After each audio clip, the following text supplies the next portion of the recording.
తినేటప్పుడు కానీ మాట్లాడేటప్పుడు కానీ అతను నీ పట్ల చూపించే శ్రద్ధ, అతనికన్నా నిన్ను అర్థం చేసుకునేవాళ్ళు ఎవరూ ఉండరు అనిపిస్తుంది.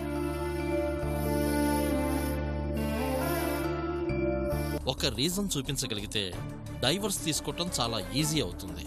ఏంటది? తనకి మరో వ్యక్తితో అక్రమ సంబంధం ఉండటం వల్ల విడాకులు కోరుకుంటున్నట్లు. అలాగే ప్రిపేర్ చేయండి. ఉన్న ప్రయోజనం ఏముంది? ఇంటి బయట వరకే గాని ఇంట్లోకి వెళ్ళలేనుగా.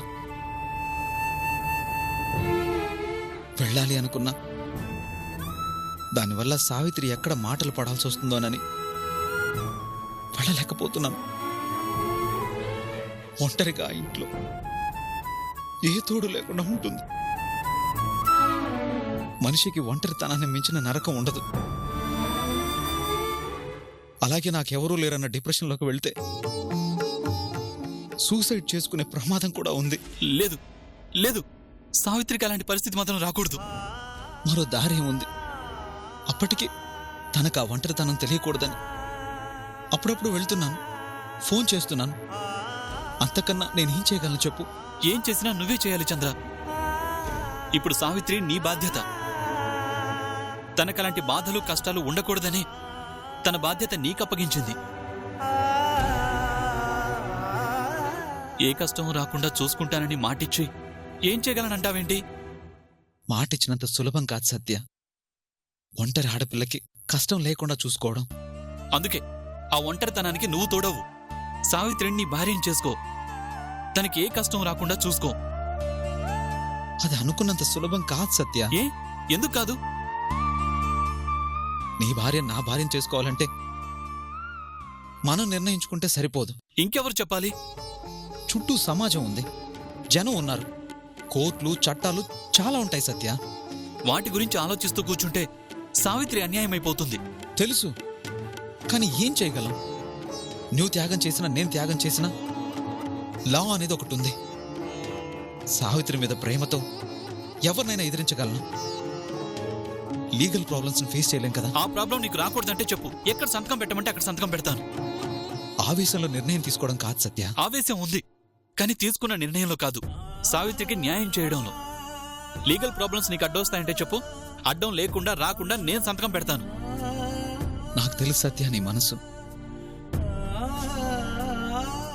అందుకే డాక్యుమెంట్స్ రెడీ చేయించాను. ఒకసారి చదువుకో. అవసరం లేదు, ఇవ్వు ఇవ్వు చంద్ర.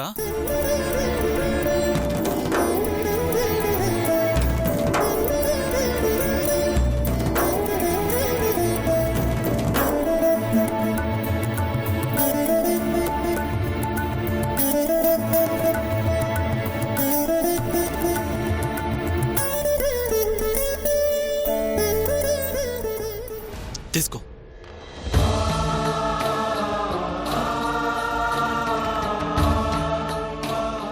ఇక నీకు ఏ అడ్డం లేదుగా. ఇక నేను సావిత్రికి ఏ కష్టం రాకుండా చూసుకో. ఏదైతే అడ్డం అవుతుందో ఆ అడ్డే లేకుండా చేసావు.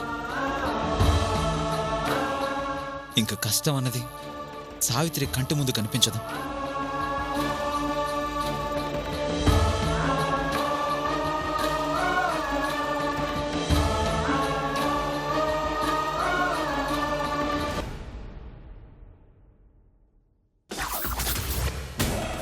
స్నేహం కోసం వెనక ముందు ఆలోచించకుండా కర్ణుడికి దుర్యోధుడిచ్చినట్లు బ్రహ్మాస్త్రం ఇచ్చావు కదరా. ఇక నువ్వు వద్దన్నా సావిత్రి నాదే.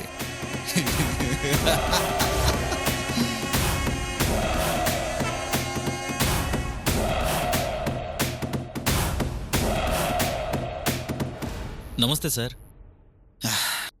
నమస్తే. చెయ్యాల్సిందంతా చేశారు కదా, మళ్ళీ సత్యతో ఏం పని పడింది? ఈసారి పని సత్యతో కాదు, నీతోనే. నాతోనా? ఎస్.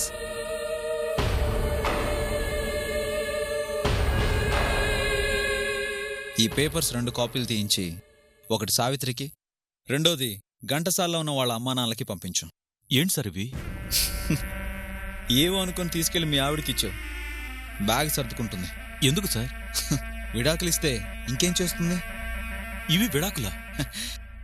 నీకు కాదు కదా, ఎందుకంత షాక్? వీటిని జాగ్రత్తగా చెప్పిన చోటకి చేర్చు. ఒకటి సావిత్రికి, ఇంకొకటి వాళ్ళ అమ్మా నాన్నలకి. ఓకే? మీరే పంపించొచ్చు కదా సార్. కొన్ని పనులు కొంతమంది చేస్తేనే బాగుంటుంది. ఇది నువ్వు చేస్తేనే బాగుంటుంది. పని చూడు.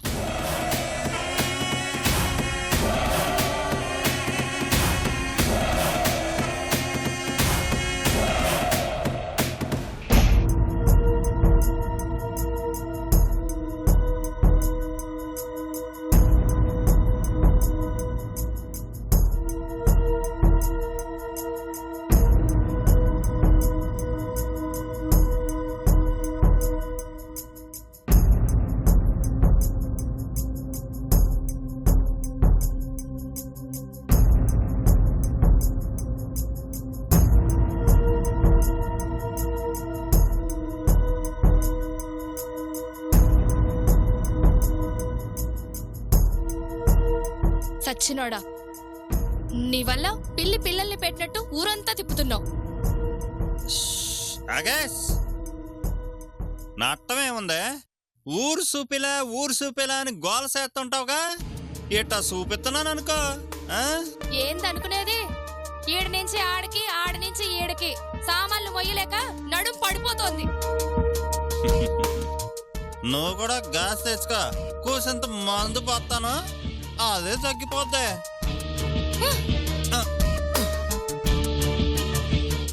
అదొక్కటే తక్కువ.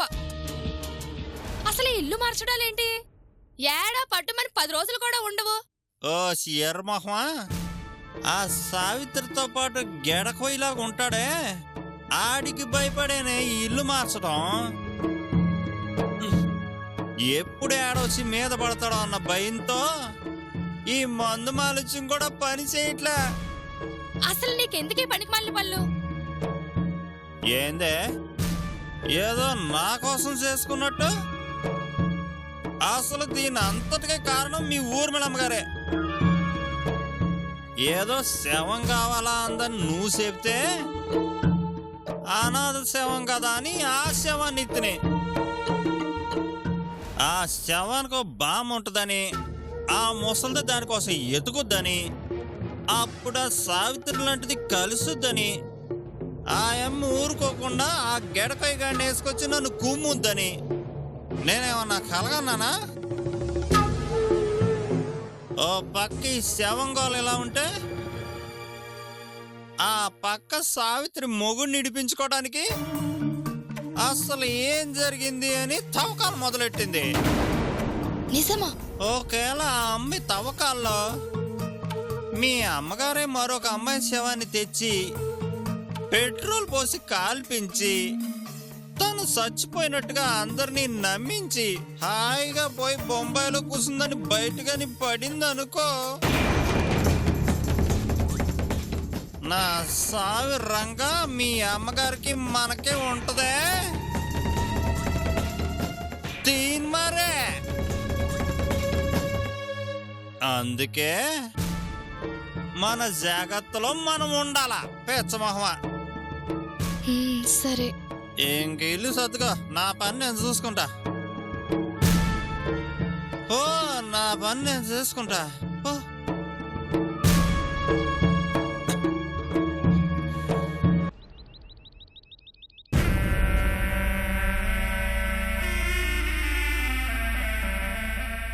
హాయ్ చంద్ర గారు. ఓ హాయ్ అండి. ఏంటి సడన్ గా? రావాలనిపించింది, వచ్చాను. మీరు నన్ను వెతుక్కుంటూ రావడం ఏంటండి? ఫోన్ చేస్తే నేనే వచ్చేవాడిని కదా. ఏ, నేను రాకూడదా? అలా అని కాదు. ఓ కూర్చోండి.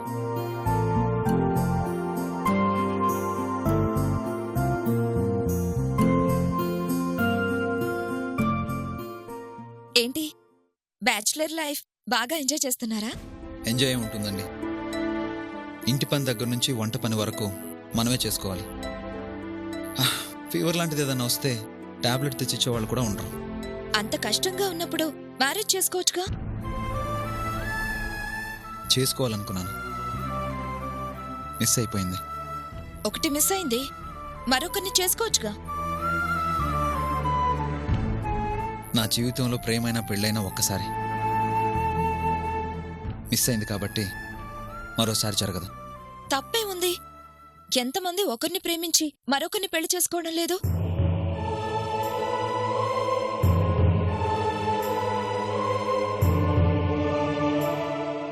నాది అలాంటి ప్రేమ కాదండి.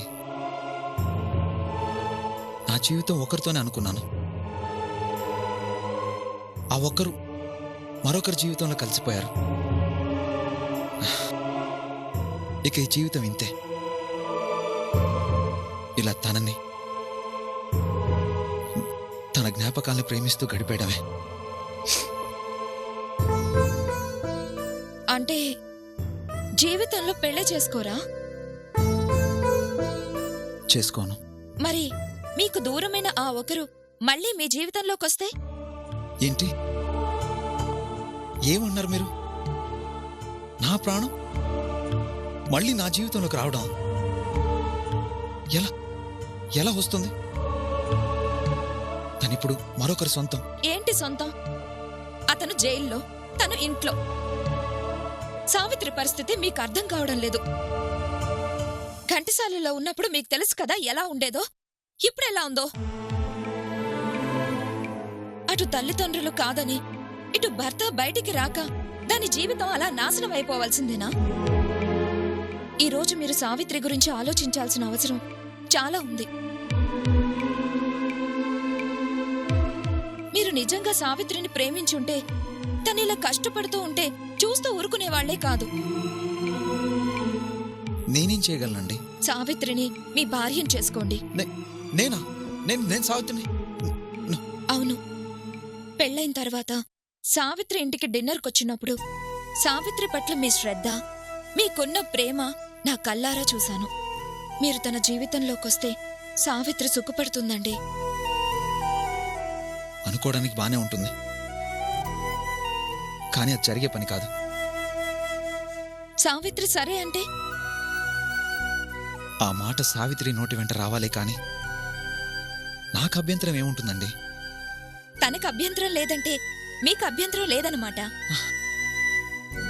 నా ప్రాణం నా దగ్గరకు వస్తుందంటే అంతకన్నా అదృష్టమా?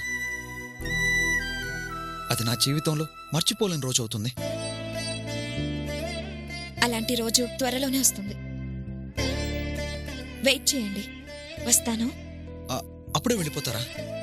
ఈ విషయం మాట్లాడాలనే వచ్చాను. బాయ్. బాయ్.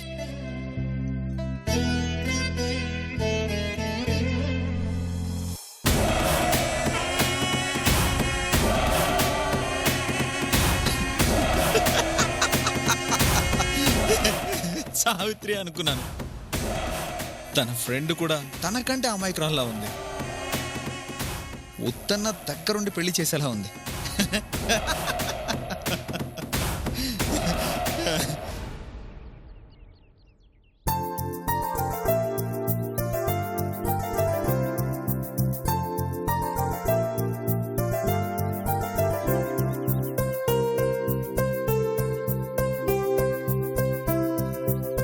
అమ్మా పోస్ట్.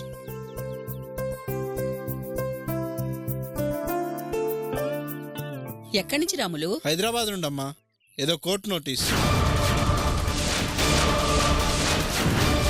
అల్లుడు గారు జైల్లో ఉన్నారు కదమ్మా, దానికి సంబంధించి ఏదో వచ్చి ఉంటుందమ్మా.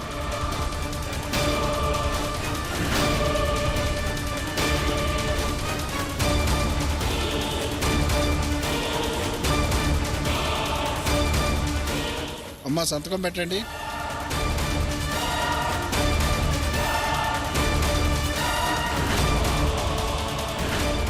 వస్తానమ్మా.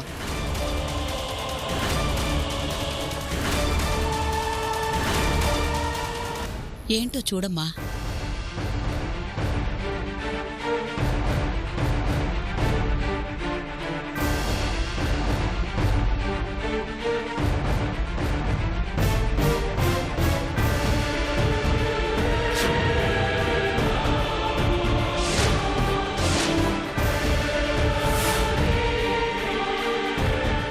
ఏమైందే? సావిత్రికి నాకు విడాకులు కావాలంటూ కోర్టు నోటీసులు పంపించాడు మీ మనవడు. అక్కడక్కడ భర్తను విడిపించుకోవాలని అతని కోసం నానా బాధలు పడుతుంటే ఇలా చేశాడేంటత్తయ్యా? బంగారం లాంటి భర్త దొరికాడనుకుంటే వీడేంటమ్మా ఇంత దుర్మార్గంగా తయారయ్యాడు? హత్య చేసి జైల్లో కూర్చుంది చాలక నా బిడ్డకు విడాకులిస్తాడా? పోనీలే, ఇచ్చేస్తే దరిద్రం వదిలిపోతుంది. ఇది దాని మంచికే. విడాకులివ్వటం మంచికే ఏంటత్తయ్యా? తప్పు చేశాడు, శిక్ష పడింది. 14 ఏళ్ల అతగాడు ఆ ఊచలు లెక్క పెట్టుకుంటూ కూర్చోడమే. అప్పటిదాకా చేయని తప్పుకి నా మనవరాలు అతని కోసం ఎదురు చూస్తూ కూర్చోవాలా? ఓ అచ్చటా ముచ్చటా లేకుండా దాని జీవితం అలా నాశనం చేసుకోవాల్సిన కర్మ నా మనవరాలకేమిటి? అందుకనేముంది, ఆ విడాకులేవో ఇచ్చి పారేసి దానికి మరో సంబంధం చూసి పెళ్లి చేస్తే సరిపోతుంది. మీరన్నది బాగానే ఉంది, కానీలు లేవు, అణాలు లేవు. పేరుకి పెళ్ళయిందే గాని ఈ రోజు వరకు దాని జీవితంలో సంతోషం ఉందా?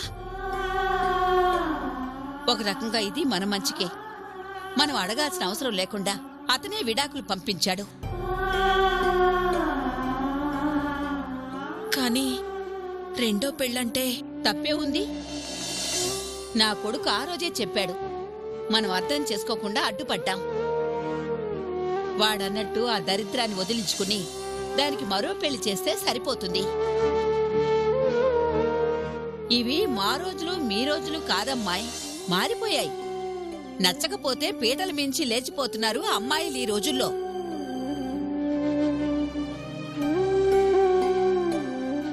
అలాంటిది నా మనవరాలు ఎన్ని బాధలు పడ్డా తన భర్త తన కాపురం అంటూ అలాంటి వాడి కోసం ప్రాకులాడింది.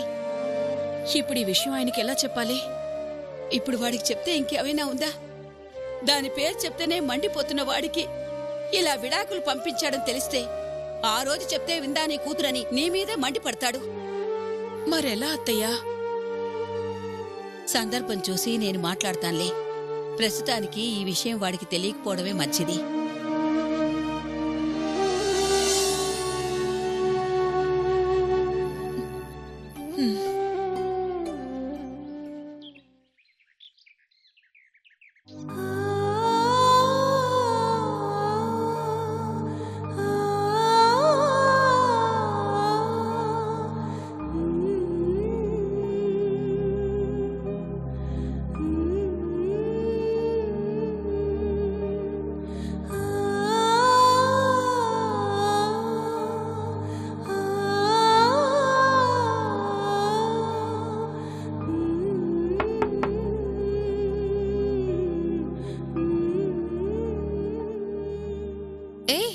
రావే, పరాయి దానిలో డోర్ కొడుతున్నావేంటి?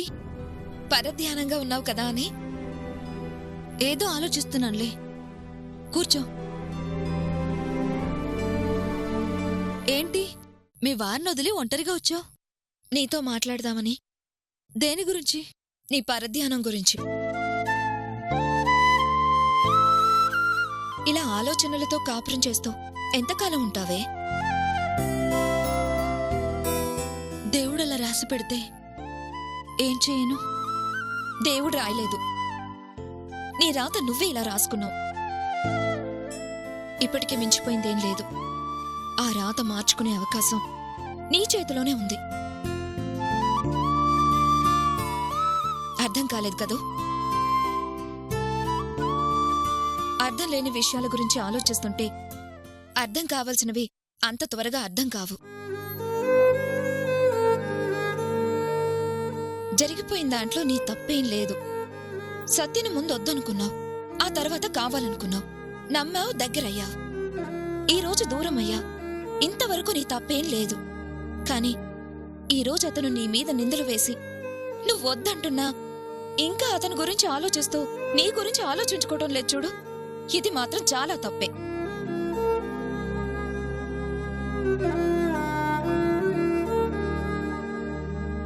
నీలాగా నేను నిన్నటి గురించి ఆలోచిస్తూ కూర్చుంటే ఈరోజు సంతోషంగా ఉండగలిగేదాన్నే కాదు. జరిగిందేదో జరిగిపోయింది. నీ జీవితంలో మొదట నువ్వు తీసుకున్న నిర్ణయమే కరెక్ట్.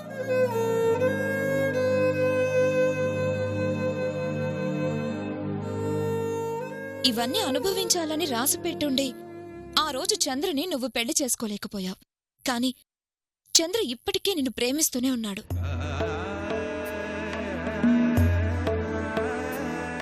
చంద్ర విషయంలో నువ్వైనా నీ అభిప్రాయాన్ని మార్చుకున్నావు కానీ ఈ రోజుకి అతనిలో మాత్రం మార్పు లేదు.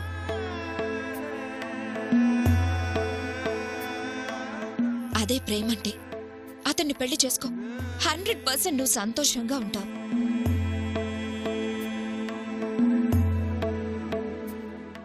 అలా అని నేను నిన్నేం ఫోర్స్ చేయడం లేదు. ఆలోచించి చూడు, నీకే అర్థమవుతుంది.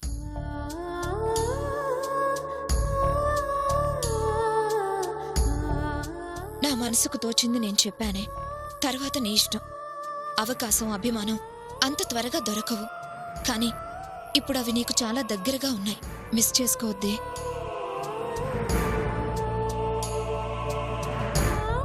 వస్తాను.